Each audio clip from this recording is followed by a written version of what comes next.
ഇത് നമ്മൾ ഒരു പുതിയ സ്റ്റോറി കൂടി ഈ ഒരു ചാനലിൽ ഉൾപ്പെടുത്തിയിരിക്കുകയാണ്. ഇപ്പോൾ ഇറങ്ങി വരുന്ന ഈ കഥാപാത്രമാണ് വിഷ്ണു. നമ്മുടെ ഈ ഒരു കഥയിലെ നായകനാണ്. ഗെറ്റപ്പൊക്കെ കണ്ടിട്ട് വലിയ ഓഫീസിലെ ഓഫീസറാണെന്നൊന്നും വിചാരിക്കണ്ട കേട്ടോ. ഒരു പാവപ്പെട്ട കുടുംബത്തിലെ ഒരു പയ്യനാണ്. അമ്മയും 2 സഹോദരങ്ങളുമാണ്. കടമുട്ടി അച്ഛൻ ആത്മഹത്യ ചെയ്തു. ഇപ്പോൾ നമ്മുടെ നായകൻ ഇന്റർവ്യൂ കഴിഞ്ഞ് ഇറങ്ങുകയാണ്. ഒരുപാട് ഇന്റർവ്യൂ കഴിഞ്ഞിട്ടും ഇതുവരെയും ജോലിയൊന്നും ശരിയായിട്ടില്ല. പതിവ് പോലെ ഇവിടെയും ജോലിയൊന്നും ശരിയാവാതെ ഒരു ഓഫീസിൽ നിന്നും ഇറങ്ങി വരുന്ന കാഴ്ചയാണ് നമ്മളിപ്പോൾ കണ്ടുകൊണ്ടിരിക്കുന്നത്. 2 പെങ്ങന്മാരെ കെട്ടിക്കണം, അതുപോലെ വീട് ജപ്തിയായിട്ടിരിക്കുകയാണ്. എന്തെന്നില്ലാതെ നമ്മുടെ നായകൻ വിഷമത്തോടു കൂടി വീട്ടിലേക്ക് മടങ്ങുകയാണ്.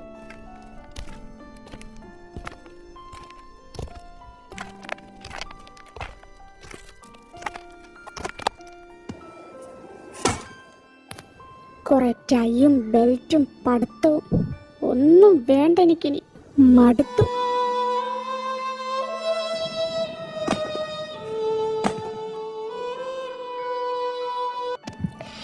ഈ വരുന്നതാണ് നമ്മുടെ കഥാനായകന്റെ അമ്മ.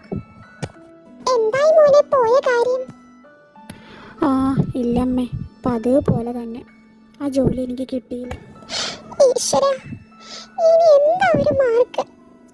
ആ ജോലിയും കിട്ടിയില്ലേ മോനെ? സാരമില്ലമ്മേ, ഇനി വല്ല കൂലിപ്പണിയും നോക്കാം. ഇന്റർവ്യൂവിന് പോയി ഞാൻ മടുത്തമ്മേ. ഇപ്പോൾ ഇറങ്ങി വരുന്നത് നമ്മുടെ കഥാനായകന്റെ ഒരു പെങ്ങളാണ്. 2 പെങ്ങന്മാരാണുള്ളത്. ഏട്ടാ, ആ ജോലിയും ശരിയായില്ലല്ലേ? നീ എനിക്കൊരു ഗ്ലാസ് വെള്ളം എടുത്തോണ്ട് താ. ഇന്നാ ഏട്ടാ.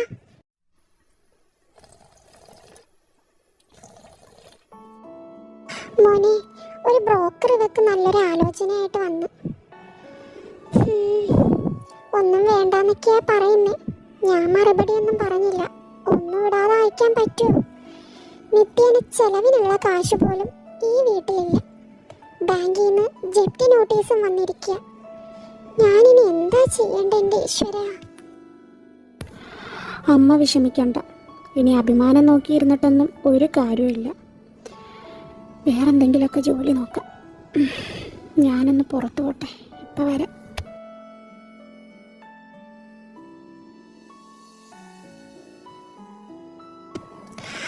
അമ്മ എന്തിനാ അമ്മേ ചേട്ടൻ വരുമ്പോ ഇങ്ങനെയൊക്കെ പറഞ്ഞ് വിഷമിപ്പിക്കുന്നേ? പിന്നെ ഞാനിത് ആരോട് പോയി പറയാനാ? അവൻ അറിയണ്ടേ കാര്യങ്ങളൊക്കെ? ദേവൂട്ടി വന്നില്ലേ ഇതുവരെയ്ക്ക്? അവള് വരാറാവുന്നേ ഉള്ളൂ അമ്മേ.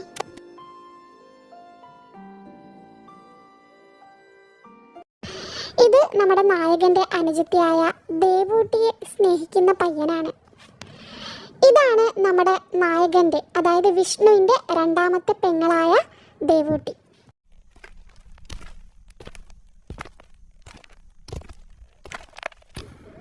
ദേവു, നിക്ക്.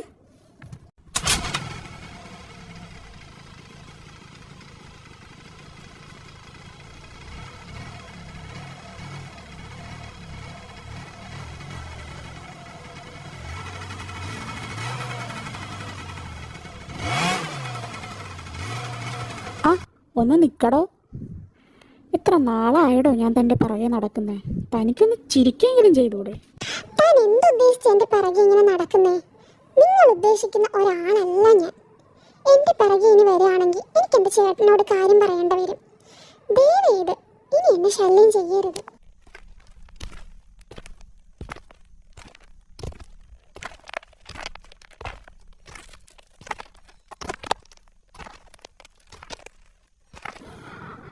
അല്ല, ഇന്നും നിനക്ക് താറ്റ് കിട്ടിയോ ആൾട്ടേന്ന്? എടാ, നിനക്ക് വേറെ പണിയൊന്നുമില്ലേ? നിന്റെ അച്ഛനും അമ്മയും എന്തായാലും ഈ ബന്ധത്തിന് സമ്മതിക്കില്ല. നിങ്ങൾ ഏത് ലെവലിൽ, അവൾ ഏത് ലെവലിൽ, അത് അവൾക്ക് നന്നായിട്ടറിയാം. അതെനിക്കും അറിയാം. അതുകൊണ്ടാണ് അവൾ ഒഴിഞ്ഞൊഴിഞ്ഞ് മാറുന്നത്. അല്ലാതെ അവൾക്ക് എന്നോട് ഇഷ്ടക്കുറവൊന്നും ഉണ്ടായിട്ടല്ല.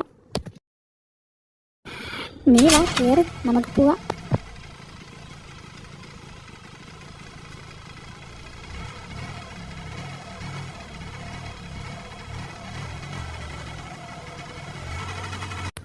അല്ല, ആരുമില്ലേ?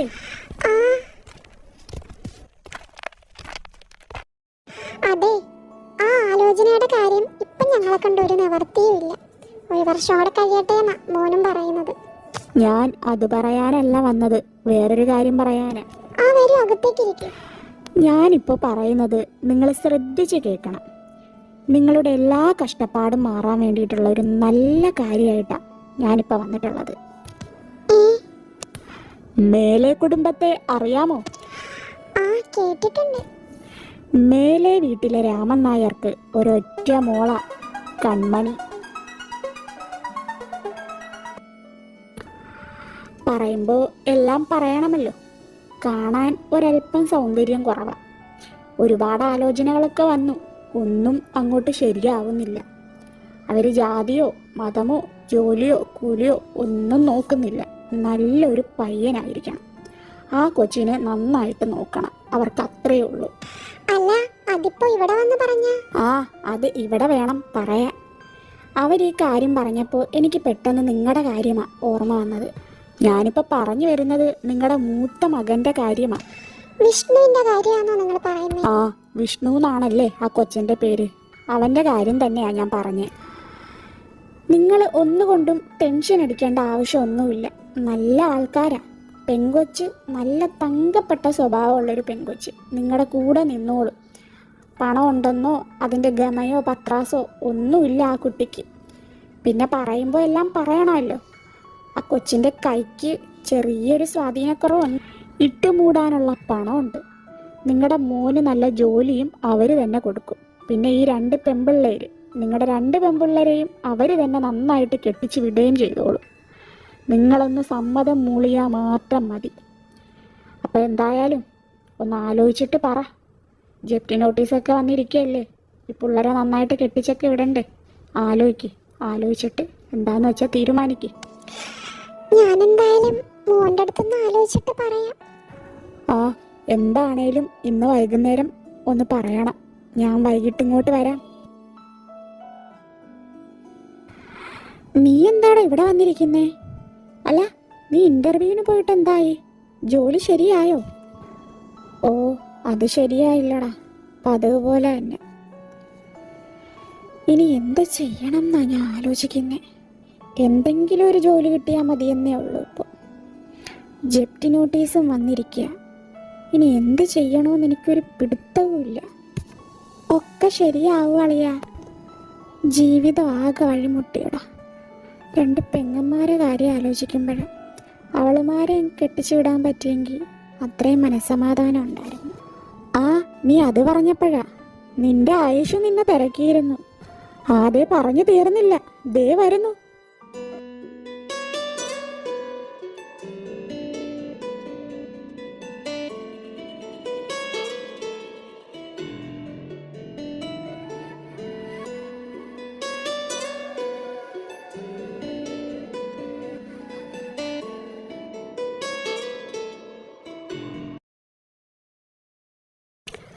ആ, ഞാനെന്നാ പോട്ടെ.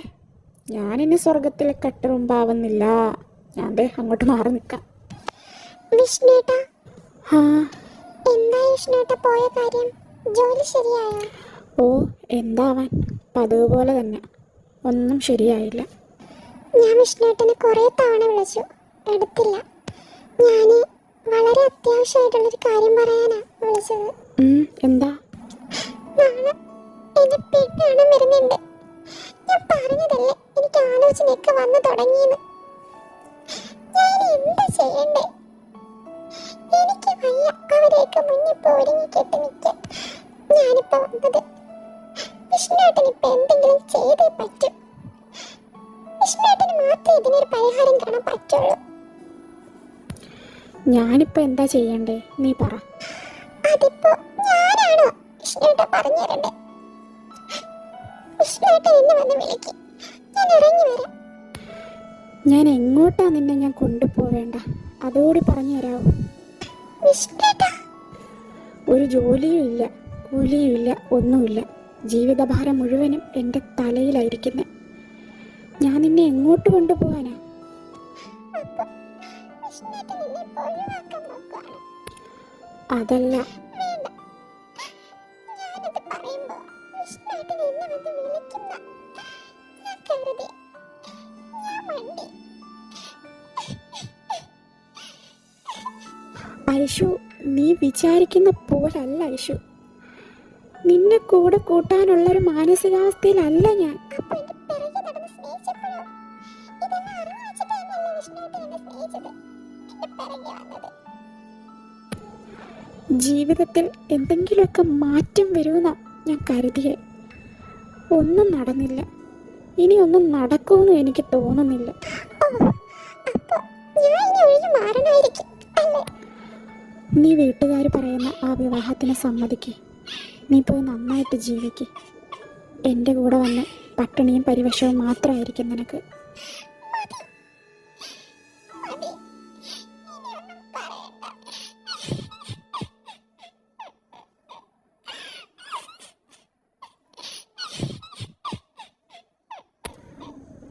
ഇവളെന്താ കരഞ്ഞോണ്ട് ഓടുന്നേ? ഇവനെന്താ ഇത്?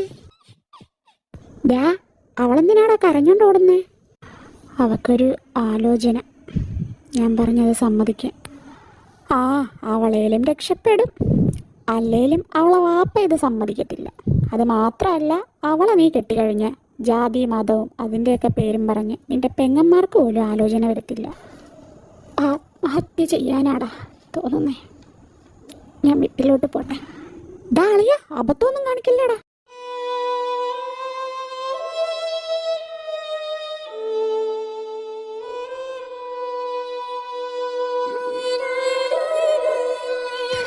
മോനെ, ഇന്ന് ബ്രോക്കർ ഇവിടെ വന്നായിരുന്നു. അമ്മ എന്തൊക്കെയായി പറയുന്നേ? ഇവളുമാരെ രണ്ടുപേരെയും കെട്ടിച്ചു വിടാതെ ഞാൻ എങ്ങനെ അമ്മേ? ഒരു ജോലി പോലും ഇല്ല. മോനെ, അതൊക്കെ അവർക്കറിയാം. നിനക്ക് ജോലി അവർ തന്നെ ഒപ്പിച്ചു തരാനാ പറഞ്ഞേക്കുന്നത്. ഈ പിള്ളേരെ കെട്ടിച്ചു വിടാനുള്ള കാര്യമൊക്കെ അവർ നോക്കിക്കോളും. നമുക്ക് ആ പെങ്കൊച്ചിനെ ഒന്ന് പോയി കാണാം മോനെ. പോയി കാണാമേ. വഴി മുട്ടി നിൽക്കുന്ന ഈ അവസ്ഥയിൽ ഈശ്വരനായിട്ട് കൊണ്ടു തന്നൊരു വഴിയാവാം. ഏട്ടാ, എന്താ മോളെ? ആലോചന നമുക്ക് വേണ്ട ഏട്ടാ. അതെന്താ? അത് ആ ബ്രോക്കർ എന്തൊക്കെയോ പറയുന്നേ കേട്ടു. ആ പെങ്കൊച്ചിന് എന്തൊക്കെയോ കുഴപ്പമൊക്കെ ഉണ്ട് ഏട്ടാ. പൊടിയകത്ത്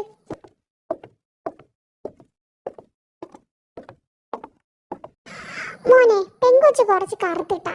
ഇപ്പൊ കറുപ്പിലും വെളുപ്പിലും ഒക്കെ എന്താ ഇരിക്കുന്നേ? ജീവിച്ചാ പോരെ സന്തോഷത്തോടുകൂടി. അതൊന്നും സാരമില്ല അമ്മേ. അവളെന്തോ പറഞ്ഞെന്നും വെച്ച് അമ്മ പൊക്കോ, നമുക്ക് പോയി കാണാം. ഐഷു, നീ എന്താടി ഇവിടെ വന്ന് നിൽക്കുന്നേ? എന്താടി കാര്യം പറ. നീ എന്തിനാ കരയുന്നേ? ഐഷു, കാര്യം പറയടി, ടെൻഷൻ എടുപ്പിക്കാതെ.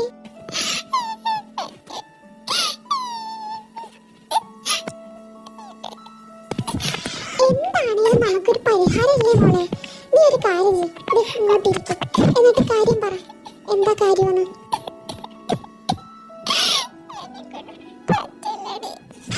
നീ ആദ്യം ഒന്ന് റിലാക്സ് ആവ്, എന്നിട്ട് സമാധാനത്തിൽ നീ എന്നോട് കാര്യം പറ. എനിക്ക് ഒരു ആലോചന വന്നിടി. ഞാനത് വിഷ്ണുവേട്ടനോട് പോയി പറഞ്ഞു. എന്നിട്ട് വിഷ്ണുവേട്ടൻ എന്ത് പറഞ്ഞു? ഞാൻ ആ വിവാഹത്തിന് സമ്മതിച്ചോളാം. ഇതിനു വേണ്ടിയിട്ടാണോടി എന്നെ സ്നേഹിച്ചത്? പറഞ്ഞല്ലായിരുന്നു എന്റെ പിറകെ വരരുതെന്ന്. എന്നെ ഇത്രയും സ്നേഹിച്ചിട്ട്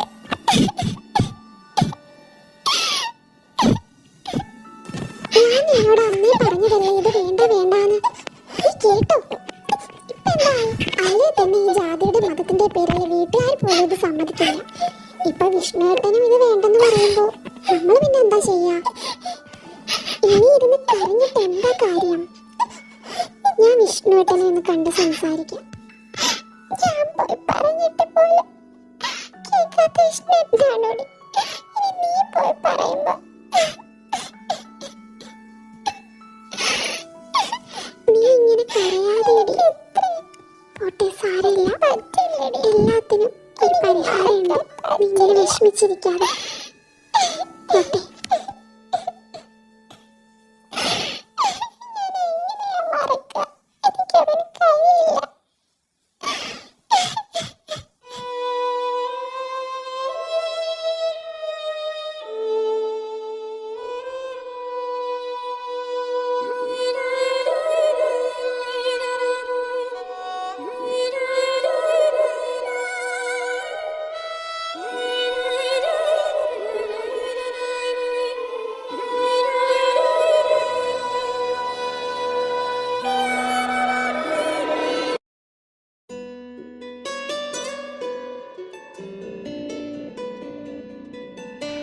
നിങ്ങൾ ഇത്രയും വേഗം വരുമെന്നൊന്നും വിചാരിച്ചില്ല കേട്ടോ, ഒന്നും കരുതിയിട്ടില്ല.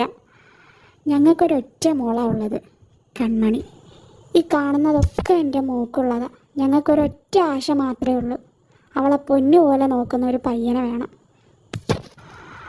അതൊക്കെ ഞാൻ പറഞ്ഞിട്ടുണ്ട് അവരോട്. എന്തായാലും പെണ്ണിനെ ഒന്ന് വിളിക്ക്, അവരൊന്ന് കാണട്ടെ. അർച്ചനെ, മോളെ വിളിക്കടി. ആ വിളിക്കാൻ ചേട്ടാ. ഞങ്ങൾക്ക് 10 വർഷത്തിന് ശേഷം കിട്ടിയ മോളാ, അതുകൊണ്ട് അവൾക്ക് കൺമണിന്ന് എന്നെ പേരിട്ടത്. പിന്നെ അവൾക്ക് കുറച്ച് കുറവുകളൊക്കെ ഉണ്ട്, അതെല്ലാം ബ്രോക്കർ പറഞ്ഞു കാണുമല്ലോ അല്ലേ? ആ, അതൊക്കെ പറഞ്ഞിട്ടുണ്ട്. ഈ കാണുന്നതൊക്കെ എൻ്റെ മോക്കുള്ളതാ. ഞങ്ങൾക്ക് ഒരു മോളേ ഉള്ളൂ, അറിയാലോ. അതുകൊണ്ട് തന്നെ ഇതെല്ലാം അവൾക്കുള്ളതാ. ഇനി അവളെ കിട്ടുന്ന ചെക്കനും കൂടി ഉള്ളതാണ് ഇതെല്ലാം. അർച്ചനെ, നീ മോളെ വിളിക്ക്.